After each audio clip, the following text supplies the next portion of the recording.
चलो देखो श्रेया 82 से देखते हैं क्या कह रहा है। मैंने परसेंटेज एरर में जो कंसेप्ट बताई थी बस वो इतनी ही है। कहा था the errors involve in the measurement of a side of a cube are 3 and 4% respectively. Cube की जो साइड है वो मेजर करने में 3% की एरर है। कितनी है? 3। और क्यूब का जो मास है, क्यूब का मास मेजर करने में डायरेक्ट परसेंटेज एरर दे रखी है 4%। कितनी? कह रहा है डेंसिटी को मेजर करने में एरर बताओ। डेंसिटी को मेजर करने में तो हमको पता होना चाहिए डेंसिटी का क्या फार्मूला होता है। तो डेंसिटी इज इक्वल टू क्या होता है? मास अपान वॉल्यूम। और जब मास तो मास रहा, वॉल्यूम के बारे में बात करें क्यूब के लिए तो ए क्यूब हो गया। तो जब मैं डेंसिटी का परसेंटेज एरर निकालूंगा तो पिछली क्लास में बताया था एरर सिर्फ जुड़ती हैं, कभी घटती नहीं है। तो सबसे पहले मास का परसेंटेज एरर निकलेगा प्लस इसकी पावर चढ़ी है, मैंने उस दिन डिस्कशन लिया था, आगे आ जाएगी 3 इंटू ए का परसेंटेज एरर आएगा। मास का परसेंटेज एरर कितना है? 3 इंटू ए का परसेंटेज एरर कितना है? 3 त्रिका 9 4 13%। तो डेंसिटी का परसेंटेज देखिए, इसमें वो फार्मूला लिस्ट काउंट अपान रीडिंग इंटू 100 लगाना नहीं पड़ा। क्यों? क्योंकि ये रेडीमेड था। ऐसे वो नहीं होता है, ये जब बाहर गए अपना वो ले लिए एक ठो वो क्या कबाब रोल लेके खाते खाते चल दिए। घर में क्या है, पहले बनाना पड़ता है, आटा सानो बनाओ, कबाब लाओ, उसमें लपेटो तब खाओ। वहाँ क्या गए दे दो, लपेट के दे दिया, अपना खाते खाते चल दिए रास्ते में ही। से बना बनाया कबाब रोल है। ए का परसेंटेज एरर दे रखा है, मास का परसेंटेज एरर देख रखा है, कह रहा डेंसिटी का परसेंटेज एरर बताओ। तो बेसिक कंसेप्ट कहते हैं पहले वॉल्यूम हमें कन्वर्ट करना पड़ेगा। वॉल्यूम के लिए क्या है? Length into breadth into height, यानी ए क्यूब। जिन टर्म्स में हमें वैल्यू दे रखी है उसी टर्म्स में हमें एरर फाइंड आउट करनी है। तो ये क्वेश्चन क्लियर हो गया 82 नंबर। अगला सवाल क्या कह रहा है? 83। बहुत आसान है, मज़ेदार चीज़ें हैं इस एरर में, पढ़ने पर लगाने पर पता चलता है ये क्या है। कह रहा है the error in the measurement of radius. Radius किसी स्फीयर की रेडियस मेजर करने में 2% की एरर है। कितने परसेंट की? 2%। तो कह रहा है what would be the error in volume of sphere. इस स्फीयर का वॉल्यूम मेजर करने में एरर कितनी आएगी? तो वॉल्यूम का फार्मूला हमें स्फीयर का पता होना चाहिए ना। कितना होता है? 4/3 पाई आर क्यूब। तो ये फलानवा ढेकनवा की तो कोई एरर नहीं होगी। क्यों? क्योंकि ये नंबर्स हैं। तो अगर वॉल्यूम की एरर चाहिए तो क्या करोगे? 3 इंटू आर का परसेंटेज एरर। 3 इंटू तो 3 की जगह 3 रहेगा और आर की परसेंटेज एरर कितनी रहेगी? तो कितना हो गया? वॉल्यूम की एरर आ गई। अगला सवाल आपके पास है 83 के बाद 84। 84 देख रहे हैं, 25 सेकंड में एक सवाल को लगाने का टाइम है, 25 second. The percentage error in the measurement of mass. Mass को मेजर करने में कितना एरर आने का? 2%। और वेलोसिटी को यानी स्पीड को मेजर करने में जो एरर आने का वो है 3%। यानी डायरेक्ट परसेंटेज दे रखा है, रीडिंग्स नहीं दिए। तो कहता है बताओ काइनेटिक एनर्जी मेजर करने में कितना एरर। तो हमें पता होना चाहिए ना काइनेटिक एनर्जी का फार्मूला क्या होता है। तो के की परसेंटेज एरर निकालने जाएंगे तो हाफ की तो कोई एरर नहीं होगी। मास की परसेंटेज एरर प्लस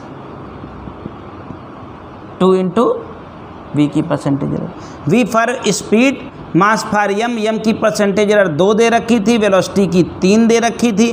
3 दूनी 6 2 8। उम्मीद करता हूँ 8% होगी काइनेटिक एनर्जी। तो 82, 83, 84 वेल डन हो गए। चलिए 86 की ओर चलते हैं। 86 कहता है the period of oscillation of simple pendulum. Simple pendulum का जो पीरियड ऑफ ऑसिलेशन है वो इस फार्मूले से दिया जाता है। फार्मूला उन्होंने बताया है। The period of oscillation of a simple pendulum T is equal to 2 pi under root capital L upon G है, L upon G. Capital L upon G है तो मैं भी लिखूंगा capital L upon G. Measure to be L. L को measure किया गया 20.0 centimetre. 20.0 known with 1 mm accuracy, known with 1 mm accuracy, accuracy को ही लिस्ट काउंट कहेंगे। तो 1 mm यानी 0.1, 1 mm यानी, और हमने तो पिछली क्लास में बताया था रीडिंग को देख करके भी हम उसका लिस्ट काउंट निकाल सकते हैं। जैसे कहीं लिखा था, हमने बताया 3.230, तो ये बता रहा है कि पॉइंट के नीचे 3 एक्यूरेट रीडिंग है। तो इसका जब एल का लिस्ट काउंट जरूरत पड़ेगा तो 0.1 अगर ये दे दिया इन्होंने तो ठीक है 1 mm, और नहीं दिया होता तो इसका लिस्ट काउंट 0.1 होता कि नहीं होता। और क्या कहता है, कह रहे 100 ऑसिलेशन का टाइम 90 सेकंड लिया गया। तो टाइम हमें कैलकुलेट करना है, क्या कैलकुलेट करना है, टाइम। तो टाइम तो स्टॉप वॉच से कैलकुलेट हुआ, तो टाइम की रीडिंग है। अब वो 90 ऑसिलेशन का टाइम हो चाहे 400 ऑसिलेशन का टाइम हो, घड़ी तो हमें टाइम रीड करके बताती है ना कि ऑसिलेशन। तो कह रहे 90 और 100 ऑसिलेशन का टाइम 90 सेकेंड। तो हमारे जो टाइम की रीडिंग है वो कितनी आ गई, 90 सेकेंड। 100 ऑसिलेशन का 90 सेकंड रीड करता, चाहे 500 ऑसिलेशन का 90 से, टाइम कितना रीड किया उसने, 90 सेकंड ना। और तुमको पता है किसी भी घड़ी का जो लिस्ट काउंट होता है वो 1 सेकंड, कोई भी घड़ी 1 सेकंड से कम मेजर नहीं करती है। जो नॉर्मल घड़ी देखी होगी आपने, 1 सेकंड से कम नाप सकते हैं क्या उससे? मिनिमम टाइम क्या होता है, यानी टाइम का लिस्ट काउंट क्या हो जाएगा, 1 सेकंड। तो लिस्ट काउंट को डेल्टा टी कह दें 1 सेकंड, डेल्टा एल कह दें 0.01, 0.1, बोलो। तो अब हमसे कह रहा है जी को मेजर करने में एरर बताइए। जी को मेजर करने में तो इसकी स्क्वायरिंग की जाए दोनों साइड, कैपिटल एल अपान जी। तो अब अगर जी की मेजरमेंट में एरर निकालनी होगी तो 4 pi square as a constant बाहर आ जाएगा, रहेगा ना। यहाँ ऊपर एल रहेगा, नीचे का टी स्क्वायर होगा, नीचे का टी स्क्वायर होगा। अब अगर जी की परसेंटेज एरर निकालने जाएंगे तो इसको हटा देंगे हम, क्यों, क्योंकि एरर नहीं होगी। एल की परसेंटेज एरर +2 इंटू, और कोई तरीका तो नहीं सिखाया है। अब परसेंटेज एरर निकालने के लिए एक ही फार्मूला बनाए, लिस्ट काउंट अपान रीडिंग इंटू 100। एल की लिस्ट काउंट कितनी है, रीडिंग कितनी है, यही तो रीडिंग है, इंटू 100। टी का लिस्ट काउंट कितना है, 1 सेकेंड। टाइम कितना मेजर किया गया, 90 सेकेंड, इंटू 100। मैं तो टोटल बाहर कर देता हूँ। उम्मीद करता हूँ मेरी बात आपकी समझ में आ रही होगी। लिस्ट काउंट अपान रीडिंग इंटू 100 के अलावा कोई फार्मूला नहीं है, दुनिया में कोई कंसेप्ट नहीं है। कैलकुलेशन अगर आप देते तो दिस बिकम 3%, दिस बिकम, कोई नई कंसेप्ट नहीं बता के लाया ना। घर में किताब कापी खोली होती है तो पढ़ाई होती है, बिना किताब कापी खेले सुअर जैसी शक्ल उठा के चले आएंगे पढ़ाई करने। माँ बाप कुछ बोलेंगे तो बुरे लगेंगे, टीचर्स बोलेंगे तो ख़राब लगेगा, खुद नहीं देखेंगे कौन सा काम कर रहे हैं। माँ बाप किसके लिए परेशान हो रहे हैं, हमको थोड़ी ना बेवकूफ़ बना रहे हो, खुद को बना रहे हो, झूठ बोलते हो खुद से। Find the relative error, find the, low low low low, Z की वैल्यू में एरर चाहिए, परसेंटेज एरर नहीं चाहिए बाबू। अब की बार ए की पावर 4, बी की पावर 1/3 अपान सी डी की पावर 3/2। श्रेया, तो मुझे जेड की एरर चाहिए। एरर माने परसेंटेज एरर चाहिए तो डेल्टा जेड अपान जेड करता इंटू 100, और केवल एरर चाहिए तो सिर्फ डेल्टा जेड अपान जेड, 100 नहीं मल्टीप्लाई करेंगे, राइट। परसेंटेज एरर बोले तो 100 मल्टीप्लाई, ना बोले तो नो मल्टीप्लाई। पावर लगी आगे आएगी, लिस्ट काउंट को जब कुछ गिवन नहीं है तो डेल्टा ए बोल देंगे अपान रीडिंग यानी ए, प्लस पावर आगे आएगी, लिस्ट काउंट डेल्टा बी अपान बी, बोलो। सी के लिए डेल्टा सी अपान सी, पावर 1 लगी और इसकी पावर आगे चढ़ेगी 3/2 डेल्टा डी/डी। और कुछ तो नहीं कहना है, और कोई परेशानी तो नहीं है। ये रहा जेड की इधर, जेड की परसेंटेज बोल देता तो इधर शो कर देते, इधर शो कर देते, परसेंटेज एरर में कन्वर्ट हो जाता। बाकी ए बी सी और डी की कोई रीडिंग्स तो दी नहीं है, तो डेटा यहाँ भरने की कोई ज़रूरत, अरे ज़रूरत का जब होंगी तब ना भरेंगे, है ही नहीं तो भरेंगे क्या। ये था क्वेश्चन नंबर 87। 88 की ओर आते हैं, देखिएगा बहुत सरल है, एकदम रेडीमेड आए। हाँ बस ये इतना ही क्वेश्चन था, इतना ही आंसर था। देखो ना, कह रहा है find the relative error, percentage error नहीं पूछिए, रिलेटिव एरर। तो रिलेटिव एरर से list count upon reading, list count upon reading, list count upon reading, और उसमें कोई रीडिंग ना हो तो जैसे ए लिखा है तो ए का लिस्ट काउंट डेल्टा है, ए का list count small quantity delta. इसी प्रकार करें कोई एक फिजिकल क्वांटिटी एक्स है, फिजिकल क्वांटिटी एक्स को ए की स्क्वायर बी की क्यूब अपॉन सी अंडर रूट डी, सी अंडर रूट डी से दी जाती है। कह रहा है ए को रीड करने में अगर 1%, ये सब कुछ गिवन है, ए को रीड करने में 2%, बी को रीड करने में 1%, सी को रीड करने में 3% और डी को रीड करने में 4% की एरर है। 4% की, तो बोला एक्स को रीड करने में एरर बताओ, परसेंटेज एरर। तो हम कहेंगे एक्स की percentage error is equal to 2 into A की परसेंटेज एरर प्लस 3 इंटू सारी क्वांटिटीज है ना, प्लस अंडर रूट है तो हाफ पावर, अंडर रूट है तो जो पावर होगी वो आगे आएगी। बस ए की परसेंटेज एरर 2 है तो 2 2 जा 4, बी की परसेंटेज एरर 1 है तो 3, सी की परसेंटेज एरर 3 है, हाफ इंटू डी की परसेंटेज एरर 4 है। 4 2 6 और 6 4 10, 12 हो गया। आ गया क्या? अरे 3 3 6 2 8 4 12, 12% की एरर आएगी। हो गया क्या क्वेश्चन? एकदम खाना है, पकाना भोजन जैसे कुछ कर। 89 आज का सबसे बढ़िया सवाल, जिसको मैंने शायद पिछली क्लास में भी आपको बताया था। चलो बता देते हैं, वीडियो को सेव करके अपने पास रखिएगा, दे दूंगा आपको वीडियो। 89 समझ में आ रहा है? इस साल पढ़ना चाहोगे तो हर दिन तुम्हारे लिए पढ़ाई के लिए एक मौका है। नहीं पढ़ना चाहोगे तो हाथ पकड़ के, इतने छोटे नहीं रहोगे कि हाथ पकड़ के तुमको पढ़ाया जाए। 89 मजाक बंद कर दो, अगर पढ़ाई करनी है तो वो इस साल बिल्कुल नहीं चलेगा ना।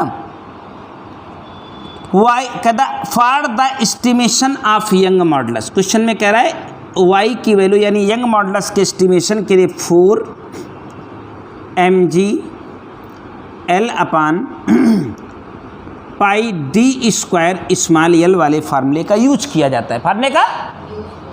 और l की वैल्यू 2.890 पाई जाती है, 2. m की वैल्यू 3.00 पाई जाती है, d की वैल्यू 0.082 पाई जाती है, स्मॉल एल की वैल्यू 0.087 पाई जाती है।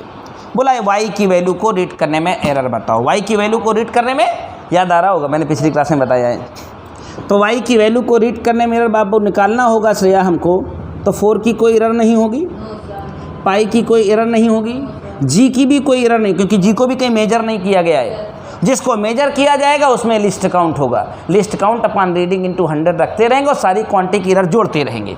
यही तो मूल कंसेप्ट है। तो और कोई तोप चलवा रहा हूँ यहाँ? सुअर किताब ना खोलेंगे, मुंह उठा के चले आएंगे यहाँ। List count upon reading into 100, सब में करना है तो पीछे कर देंगे, प्लस एल की लिस्ट काउंट बाबू बताओ कितनी होगी? 0.001, क्योंकि 3 पॉइंट तक जा रहा है ना, अपॉन रीडिंग 2.890 प्लस डी में 2 पावर चढ़ी है तो 2 आगे आ जाएगी। डी की रीडिंग से लिस्ट काउंट निकल जाएगी, रीडिंग देख करके, तरीका बताया है। Upon reading plus small L में लिस्ट काउंट निकल जाएगा 001, रीडिंग हो गया 0.087। 100 चाहे सब में अलग अलग करो, चाहे 100 टोटल बाहर डाल दो, कैलकुलेशन डालते तो 3.95%। क्या ये भी सवाल क्लियर हो गया? कितने मिनट लगे मुझे कोई बताए? 20 मिनट के पहले सारे सवाल फिनिश हो गए ना। ये थे तुम्हारे क्वेश्चन नंबर 90 का मामला। अब चलते हैं तुम्हारे लिए 89 थे 90। एक इतनी बढ़िया किताब है, इतना कंटेंट इसमें मिलने वाला है। इसका कंटेंट इस कुमार मित्तल से कम 4 गुना ज़्यादा है SLR का। उसमें 20 सवाल, इसमें 80 क्वेश्चन हैं बेसिक वाले। Question number 90, the specific resistance rho, specific resistance rho is given by formula pi r square, pi capital R upon L, capital R upon L। तो इसमें स्मॉल r की रीडिंग दे रखी है 0.26 प्लस माइनस 0.02। तो ये list count हो गया, ये रीडिंग हो गई। कैपिटल R के लिए वैल्यू दे रखी है 32 प्लस माइनस 1 और कैपिटल L के लिए वैल्यू दे रखी है 78 प्लस माइनस 001, राइट। अब पाई के तो कोई एरर नहीं होने वाली, तो बोला रो में एरर बताओ, तो पाई को भगा दे। अगर रो की परसेंटेज एरर चाहिए तो बच्चा क्या करेगा, 2 इंटू R का percentage error plus capital R का परसेंटेज एरर प्लस L का एरर। एरर के लिए एक ही फार्मूला बताया है, list count upon reading into 100। जब कोई डेटा इस फॉर्मेट में लिखा हो तो यही आइटम इसका लिस्ट काउंट होता है। हाँ, यही आइटम इसका लिस्ट काउंट बन जाता है 0.02। अब ये इससे लिस्ट काउंट नहीं निकालना है, जो दिया हुआ है अपॉन रीडिंग, अपॉन क्या भेजे में ना धसने वाला कोई मामला चल रहा है, कंसेप्ट के साथ चल रहा है, प्लस R का लिस्ट काउंट बाबू बताओ जो एक है, L का लिस्ट काउंट इनटू कैलकुलेशन जाओगे, आंसर पाओगे। वैल्यू निकाल के लाना, 18% आएगा। ठीक है ना, अभी भी कोई परेशानी है? चलो 91 तुम्हें बताते हैं, एक बढ़िया सवाल है, एकदम प्रीमियम रेंज का क्वेश्चन है, अलग सी कंसेप्ट है, अलग सी कहानी है। बस इसके पास ही मैंने एग्जाम्पल करने को केवल बोला था ना, आज एक्सरसाइज करने का काम तुम्हें करना होगा। कंसेप्ट पूरी हो रही है यहाँ से, कोई कन्फ्यूजन या कोई परेशानी नहीं? मैंने सीरियल से सवाल बताए आपको। आखिरी सवाल आज का, हम यहाँ से 78, 79, 80 तुमने कर ही लिए है ना? बिल्कुल। तो ये आज का आखिरी सवाल 91। थोड़ा सा अलग सा कंसेप्ट होगा इसमें, जो मतलब नॉर्मल कंसेप्ट से थोड़ा अलग है, थोड़ा कई बार और भी कन्फ्यूजन्स पैदा हो जाते हैं, मैं थोड़ा सा क्लियर करता हूँ। कह रहा है 2 रजिस्टर्स, आखिरी सवाल है आज का। 2 resistors R1 is equal to given है 4 प्लस माइनस 0.5 ओम। कोई रेजिस्टेंस है वो 4 प्लस माइनस 0.5%, और जो एक रेजिस्टेंस R2 है उसकी भी वैल्यू गिवन है 16 प्लस माइनस 0.5 ओम। 2 रेजिस्टेंस है, अभी तक 4 और 16 होते थे इसे, उसमें प्लस माइनस करके एरर के फॉर्मेट में लिखा गया है। कह रहा they are connected in series, they are connected in, find the equivalent resistance in each case with the limit of percentage error, with the limit of. तो देखो, तुमने क्लास 10th में हमारे साथ इलेक्ट्रिसिटी पढ़ी थी, जब इन रजिस्टेंसेस को सीरीज में जोड़ते थे R1 प्लस R2, तो सीरीज में जोड़ने पर डेटा डायरेक्ट जुड़ जाएगा, रीडिंग तो जुड़ जाएंगी 16, 4, 20, और पीछे जो एरर दिए हैं ये भी जुड़ जाएगी plus minus 1, plus minus 1, plus minus. तो 1 जो है वो 20 का कितने % है ये भी पता लगाना पड़ेगा। तो जो अगर इससे तो केवल रीडिंग हो गई, और अगर कहता है परसेंटेज एरर के फॉर्म में लिखिए, वरना यही आंसर सही हो गया। लेकिन अगर इसे परसेंट में लिखना है तो जो 1 है वो 20 का कितने % है, अगर हम आपसे ये पता लगवाएं तो आप पता लगा के हमें बता सकते हैं। 5% है ना ये, तो इसे अगर हम लिखें परसेंटेज एरर फॉर्म में तो 20 प्लस माइनस 5%, प्लस माइनस 5%। केवल आप ऐसे लिख दो तो भी सही है, और परसेंटेज में लिखना हो तो 20, तो जो ये पीछे की जो एरर है वो कै % की है, तो एरर अपॉन रीडिंग इनटू 100 निकाला तो 5%। तो इसे आप ऐसे लिख दें चाहे ऐसे लिखें, both are correct, both are. लेकिन अगर इसी की पैरेललिटी निकालनी होती, इसी की पैरेललिटी निकालनी होती, तो पहले पैरेललिटी के लिए फार्मूला 1/R। तो अब तुमको उसी का शॉर्टकट बना दें हम कि 2 रेजिस्टेंस अगर पैरेलल में होते थे तो ये फार्मूला बनता था कि नहीं। इसी को हम लोग सिंप्लीफाई कर लें तो पैरेलल का एक छोटा सा फार्मूला बन जाएगा R1 into R2 upon R1 plus R2। Shortcut बताया था इसका, 2 रेजिस्टेंस पैरेलल में निकाले हो तो दोनों को मल्टीप्लाई कर दो, सम से डिवाइड कर दो, है ना। दोनों को मल्टीप्लाई करते 16 चौको 64 आता, 64 को अगर 20 से डिवाइड करते तो 20 3 60, 20 दूनी 40, 3.2 आ जाता। देखो R1 इंटू R2, तो 4 चौको 16 चौको 64, और R1 प्लस R2 16 4 20, तो इनका इक्विवेलेंट तो 3.2 आ जाता। देखो 3.2 के टर्म्स तो हमारे पास मिल ही रहे हैं। अब एरर का मामला हमें सॉल्व करना है, किसके लिए? एरर के लिए। थोड़ी इसमें कंसेप्ट होगी, ज़रा ध्यान से समझिएगा, मैं समझा रहा हूँ। तो दोनों रेजिस्टेंस का इक्विवेलेंट पैरेललिटी कितना आएगा? 3.2। तो अब एरर के लिए एक अगली कहानी है जो बिल्कुल आसान है लेकिन तुम्हें समझनी होगी। जब आप आर पैरेलल निकाल रहे होंगे तो इसको नाम दे दो R parallel. R is equal to किस फॉर्मूले से निकाले थे? 1/R1 + 1/R2, इसी से निकाले थे ना। तो सुनो, इसको क्या करना है हमें, एरर निकालने के लिए थोड़ा इसमें एक स्पेसिफिक कंसेप्ट इतने में लग जाता है, इससे थोड़ा डिफ्रेंशिएट। लेकिन अब तुम 11th में हो ना, अभी डिफ्रेंशिएशन नहीं, इसका सेकंड पार्ट थोड़े दिन के लिए छोड़ दो। जब तुमको डिफ्रेंशिएशन अगले चैप्टर में जब मोशन पढ़ाने जाऊंगा और डिफ्रेंशिएशन जब पढ़ाऊंगा तो तुमको ये पार्ट बताऊंगा इसका, कि फर्स्ट वाला पार्ट लग गया है, सेकंड वाले पार्ट में बिना डिफ्रेंशिएशन के आता नहीं है और कोई बढ़िया तरीका मौजूद नहीं है। तो इक्विवेलेंट तो निकल गया है, लेकिन इसको एरर के फॉर्म में क्या लिखना है ये थोड़ा सा और स्टडी करनी पड़ेगी, तब बाद में बात बनेगी। तो ये तुम्हारे पास सारे पोर्शन हो गए। तो इसी में क्वेश्चन नंबर 19 जो तुम्हारे एक्सरसाइज में आ गया, उसका भी सेकंड वाला पार्ट छूट जाएगा, बाकी सारे लग जाएंगे। जितने ट्राई करो, अगर कंसेप्ट तुम्हारी यहाँ से क्लियर हो गई है तो ये 20-19 क्वेश्चन आप ट्राई करोगे, सब लग जाएंगे। जो नहीं आएगा हमें बताना, ठीक है। एरर को किनारे खड़ा कर दिया हमने, बिल्कुल ख़त्म होने को है। बस एक एक्सरसाइज जो पीछे वाली छोड़ी, इसमें टाइप ऑफ एरर, इस परसेंटेज एरर के अलावा जितने टाइप के एरर हैं जो पीछे हमने एक छोड़ा है, इसी वाले में सारे आ जाएंगे, एक सवाल में सारे आ जाएंगे। यानी कल वाली लेक्चर के बाद एक चैप्टर एरर का ख़त्म हो जाएगा। एरर का बेसिक समझ में आ गया कि नहीं? List count upon reading into 100। Error दिया है तो मौज है, नहीं दिया है तो लिस्ट काउंट अपॉन रीडिंग निकाल के बैठा दीजिए, कोई काम नहीं है। ये कोई चैप्टर नहीं है, मैथ का एक कंसेप्ट है। अभी ये 2 चैप्टर जो मैंने पढ़ाए हैं, वे एरर और डायमेंशन, ये फिजिक्स से बहुत रिलेट नहीं करते हैं। फिजिक्स आगे चैप्टर से रिलेट करेगी जहाँ मोशन होगा, राइट। ये काम खत्म हो गया, चलो पकड़ो इसे।